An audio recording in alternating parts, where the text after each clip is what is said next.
The baby boomer generation owns a large chunk of current real estate. I've even done some videos about it.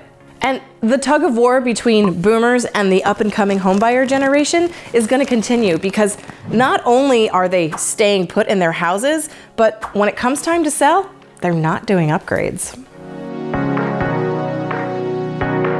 A new study from Morning Consult and Leaf Home, a national home improvement company, has found that many baby boomers who currently own property are not planning on downsizing, with 68% of those interviewed saying that they've lived in their home for 30 years or more. Young move-up buyers are growing increasingly worried that baby boomers, many of whom are staying in their current home, won't update their properties and will pass costly renovations and repairs to the next generation of owners. A staggering number also admit that they've not done renovations or replaced appliances, and they don't plan to. This graph details owners who are not planning to do these activities. The three different bars represent how long they've lived in the home. These numbers are high, meaning those individuals interviewed have no plans to remodel, replace HVACs, update appliances, or replace their roof or siding. Kind of seems like the boomers are getting to have their cake and eat it too.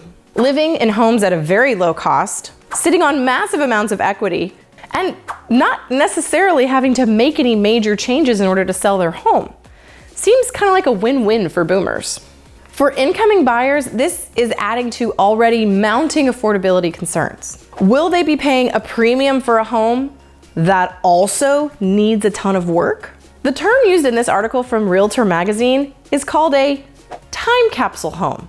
And in years to come, it could start becoming an issue. In fact, according to a survey from Redfin, empty nesters own twice as many large homes as millennials with children, 28% versus 14% respectively. So should baby boomers downsize and give move-up buyers with growing families a chance? There's little incentive to sell for many of the boomers who either have paid off their mortgage or have a mortgage payment that's lower than anywhere else they could currently live today. And yet, the inevitable is clear in that as boomers age and either move into facilities with better care or move closer to family, this locked up inventory is going to be freed eventually. But the big question is, what's it going to cost to buy and what's it going to cost to update? So maintaining a home is so important, not only for the resale value, but for the longevity of the property. And it begs the question, at what point does lack of maintenance and updating come back around to bite boomers? Because buyers are going to demand more.